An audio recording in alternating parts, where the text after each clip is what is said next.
J'espère que vous allez bien. Alors, ma première vidéo en facecam.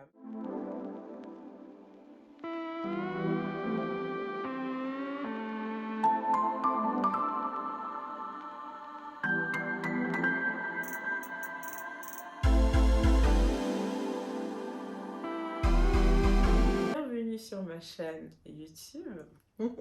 C'est trop bizarre. Mais bon, dans le vif du sujet. Voilà, quelles sont les questions qu'on a un peu sur la vie de femme, la vie de jeune fille et tout. Et il y a différentes questions qui m'ont été posées. Il y en a pas mal, mais on va pas répondre à toutes les questions. Je vous propose, c'est de prendre peut-être 3 questions que je vais approfondir. Direz en commentaire si c'est des choses qui vous intéressent, si vous voulez que du coup je refasse une nouvelle vidéo avec d'autres questions du coup qui ont été posées. Question numéro 1. Comment rester calme quand on est stressé? J'aime trop cette question parce que pour moi, dans la question, il y a la réponse. Comment rester calme quand on est stressé? Franchement, déjà, vous-même, là, comme vous êtes assise, remettez-vous un peu dans le contexte d'une fois. Il y en a plus d'une, hein, je sais, forcément, on va pas se mentir, on est entre nous. Donc forcément, mais remettez-vous dans ce contexte où vous avez été stressé et vous vous rappelez un peu, peut-être que là même vous êtes en train de regarder la vidéo pour essayer de décompresser parce que vous étiez trop stressé et qu'il vous faut un truc pour redescendre un peu. Mais remettez-vous dans ce contexte-là et rappelez-vous ce que vous avez ressenti. C'est juste horrible en fait. C'est un sentiment qui est horrible. Le stress, alors il y a un bon stress et un mauvais stress. On est d'accord. Mais moi je vais vous parler vraiment du mauvais stress. Le mauvais stress là que souvent nous les femmes on a, le mauvais stress. Celui qui réveille des pulsions là, animalières. Ce genre de pulsions, tu t'assois quand t'es calme, tu dis, mais pourquoi j'agis comme ça en fait? C'est quel genre de personne moi je suis? Donc, ce stress-là, c'est celui qu'on veut bannir. Un conseil, éviter d'être stressé. Déjà, il faut arriver à cibler qu'est-ce qui nous rend stressé en fait, qu'est-ce qui nous communique ce stress. Souvent, là je vais donner juste quelques exemples qui ne sont pas exhaustifs, mais souvent c'est la peur de mal faire ou la volonté de trop bien faire. Le regard des autres, l'image que moi je veux donner aux autres et la peur de l'image que l'on renvoie aux autres. Les autres voient que du coup on n'arrive pas ou qu'on n'est pas aussi parfait, je mets bien entre guillemets, qu'on aimerait le faire prétendre, parce qu'au final, moi je vous le dis, dans ce game, il n'y a personne qui est parfait, on va arrêter de se mentir. Celui qui veut montrer que non, moi vraiment au niveau de mes capacités, il n'y a personne qui est parfait. Soyons clairs, soyons simples, soyons vrais. Tu vois, il y a des choses qu'on fait facilement, il y a des choses qui nous demandent un effort, mais tout ce qui te conditionne dans un état de stress qui te angoisse et te paralyse, c'est que c'est pas bon en fait, c'est pas bon. Dieu nous apporte la paix. On est d'accord? Acceptons cette paix, chérissons même cette paix, détends-toi. On a des mauvaises nouvelles qui arrivent, hein. On est déjà tellement loin dans nos pensées, on est tellement loin dans nos pensées déjà, on imagine les pires scénarios. Dans le calme et la confiance, c'est là que sera ma force. Et c'est ça en fait, c'est vraiment ça. Il y a des fois, il faut juste se poser, tu lâches prise. Et le plus grand lâcher prise qu'on a besoin de faire, je pense que c'est vraiment dans le mindset. C'est vraiment dans notre manière de concevoir les choses, notre manière de vivre les choses, notre manière d'accepter aussi les choses. Une fois que tu comprends que tu ne peux pas tout maîtriser, eh ben, tu lâches prise parce que le lendemain, il ne t'appartient pas. Aujourd'hui, c'est à toi ce que tu peux faire, fais-le bien. Et les choses sur lesquelles tu n'as pas de maîtrise, tu laisses. Dieu, il fait très bien les choses, hein. Je vous dis, Dieu fait tellement bien les choses. Des fois, on a l'impression que non, là vraiment, Et pourtant, tu vois, quand tu restes calme, c'est là que les choses, tu dis, mais oui, mais pourquoi j'allais commencer à m'agiter là? Pourquoi j'allais commencer à m'agiter là? Non, c'est pas nécessaire. Vraiment, je pense qu'une des choses, c'est vraiment ça, le lâcher prise. La réponse que moi je donne à cette question, comment faire pour rester calme quand on est stressé, c'est éviter d'être stressé. Parce que je vais vous dire la vérité, le stress et le calme, c'est deux choses différentes qui ne sont pas du tout compatibles. Question 2. Comment rester soi-même malgré les circonstances? Bon, déjà, pour rester soi-même, je pense que numéro 1, il faut savoir qui on est. Ok? Parce que pour rester soi-même, il faut déjà être ok et bien dans ses baskets. Vous voyez, tu dois être bien dans ta peau pour être à même de rester toi-même selon les circonstances. Déjà, comment tu fais pour te rencontrer? C'est un long chemin dans lequel on est éprouvé. Moi, je dis en boucle, c'est vraiment donc jusqu'à ce que tu vas quitter la terre, tu seras éprouvé. L'épreuve n'est pas forcément mauvaise, hein. On voit toujours l'épreuve comme quelque chose de mauvais, mais pour moi, l'épreuve t'amène à un autre niveau, t'amène à un autre stade, de te rencontrer vraiment toi, de faire une introspective, de te poser les bonnes questions, de prendre du temps pour toi. Donc pour moi, étape, c'est plus une étape. On va dire épreuve, mais c'est plus une étape de ta vie. Bah, tu vas être éprouvé et tu vas être conditionné à élever ton niveau, à élever ta manière de penser, à élever ta manière de vivre, d'être, ta manière d'être en société. C'est important de d'abord se rencontrer pour être capable de rester soi-même, peu importe les circonstances. Pour moi, c'est vraiment la clé. Pour pas aller trop loin, je pense que c'est ça. Question numéro 3. Je suis à bout, je n'arrive plus à prendre soin de moi. C'est une chose par laquelle on passe tous à un moment donné où on n'est tellement pas bien.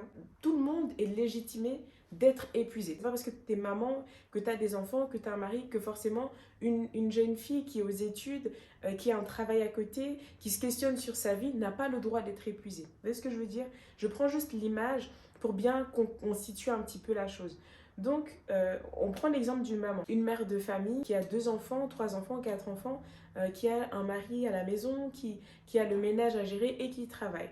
Rien que déjà ce contexte-là, on voit que ça peut être très compliqué à gérer. Ça demande quoi? Ça demande de l'organisation, mais pour moi, pas seulement, parce que l'organisation aussi peut engendrer énormément de stress.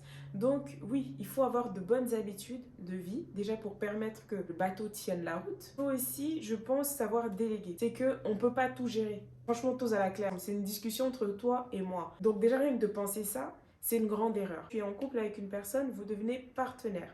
La personne qui est avec toi, elle est aussi tenue de t'aider. Je dis bien tenue. On dit que non, si l'homme veut t'aider, il t'aide. S'il veut pas, tu le laisses. Non, non. Un homme qui t'aime, vous vivez dans la même maison, vous travaillez, il voit que tu es épuisé, que tu es à bout, il ne doit pas attendre en fait que tu lui demandes de t'aider. Lui-même, il va le voir que tu es fatigué, que tu n'en peux plus en fait. Il va voir que non, ma femme là, il y a quelque chose qui ne joue pas en fait. Elle n'a pas ce shine qu'elle a d'habitude, elle n'a pas ce... Vous voyez, elle a pas ce glow, elle n'a pas ce truc-là qu'elle a d'habitude. C'est qu'il y a quelque chose qui ne va pas. Dans ce cas-là, quand tu vois que tu es complètement submergé, pour moi, la chose à faire, le travail, c'est important, ok? Surtout ici en Suisse, si tu ne travailles pas, c'est très compliqué. Les charges et tout, on va dire que les choses sont assez chères. On paye le prix de la paix, comme moi je dis. On paye notre confort. Dans la mesure du possible, si tu peux, tu baisses ton taux de travail. L'argent, c'est bien, mais la santé, c'est mieux. On va s'efforcer à rester au travail. On va s'efforcer à tout gérer à la maison. On va s'efforcer et au final, on tombe malade. Si tu tombes malade, qui va continuer à assumer ce que tu fais chez toi? Personne. Donc, je pense que c'est très, très, très mauvais de se laisser arriver à ce point de rupture. Moi, j'ai eu à vivre ça. Le travail, la maison, ce contrôle-là que j'ai toujours aimé avoir. C'est même pas aimé, c'est plus fort que moi. De tout gérer, de tout contrôler, que tout soit parfait, tout soit papa. Et au bout d'un moment, tu te dis, mais en fait, trop jeune pour commencer à ressentir les problèmes de santé que j'ai commencé à ressentir. J'ai dit non, en fait, ça joue pas, je suis pas OK avec ça. Donc, quand le médecin, il te dit que là, madame ou monsieur, hein, très bien être un homme qui est père qui travaille, qui s'occupe des enfants, et c'est aussi possible, hein, le médecin vous dit que là, ça va pas, vous devez être en arrêt maladie, mais vous prenez l'arrêt maladie, vous courez même, et vous vous reposez. Faut pas être la team qui force. Donc je pense que c'est important de prendre soin de soi, de mettre en place des choses qui nous permettent de souffler. Si vous avez de la famille, faites garder vos enfants. C'est pas une honte. Vous avez des proches, des gens sur qui vous pouvez compter. C'est pas chez tout le monde qu'on laisse les enfants, non. Mais si vous avez des proches, vraiment des personnes avec qui vous avez confiance, des fois il faut juste demander de l'aide. Nous aussi les femmes, parfois on a ce côté, on est très très très orgueilleuse, où on veut tout contrôler, on veut tout gérer. Non, non, non, na moi si andak, na moi si, hein. Moi, si vraiment, faut à la boy maman, non. Parfois, on peut pas tout gérer, on peut pas tout supporter. Il y a des choses qui vont pas. Je pense que c'est important de s'asseoir, dire voilà, chérie, là, je vois vraiment que je suis arrivée au bout. Je suis très, très fatiguée. Qu'est-ce qu'on peut faire pour m'aider en fait? Le grand problème aussi, des fois, chez nous les femmes, c'est que quand on n'est pas bien, ça se voit pas tout de suite. Tu vois ce que je veux dire? Ça veut dire que tu vas garder le sourire, tu vas continuer à faire les tâches comme si de rien n'était, alors que comme tu es là, on a déjà plein de l'eau, tu es au bout de ta vie. Mais ça se verra pas. Parce que voilà, c'est un peu dans notre culture, dans notre mentalité, on a été élevé comme ça. Donc on y va, on fait les choses. Et ça, c'est des codes qu'il faut casser en fait. Quand ça va pas, il faut le dire, il faut demander de l'aide. On prie, c'est clair, c'est Dieu qui nous donne la force, c'est Dieu qui nous renouvelle chaque matin, c'est Dieu qui nous relève, c'est lui qui nous redresse, qui nous fortifie, qui nous donne les épaules, qui élargit et étend nos limites. Mais on a aussi besoin de nos proches quand ça va pas, il faut le dire en fait. Ah ben, essayez de voir si c'est possible de faire garder les enfants. Essayez de voir si c'est possible de prendre des vacances. Si c'est pas possible de prendre des vacances, je suis désolée, il faut se mettre en arrêt maladie. Et quand on est en arrêt maladie, maintenant c'est de voir comment est-ce qu'on fait. Si la gestion du ménage, ça devient trop compliqué avec les horaires de travail, faut prendre une femme de ménage. Il y en a en fait, il faut pas avoir honte. On serait étonné du nombre de personnes. Moi je vous dis, hein, le jour où j'ai découvert, c'est chez une tantine hein, que j'ai entendu parler des femmes de ménage. Donc j'étais genre, ah bon? J'étais tellement dans ce truc où non, la femme africaine, elle est forte, les mamans africaines, les ci, les ça.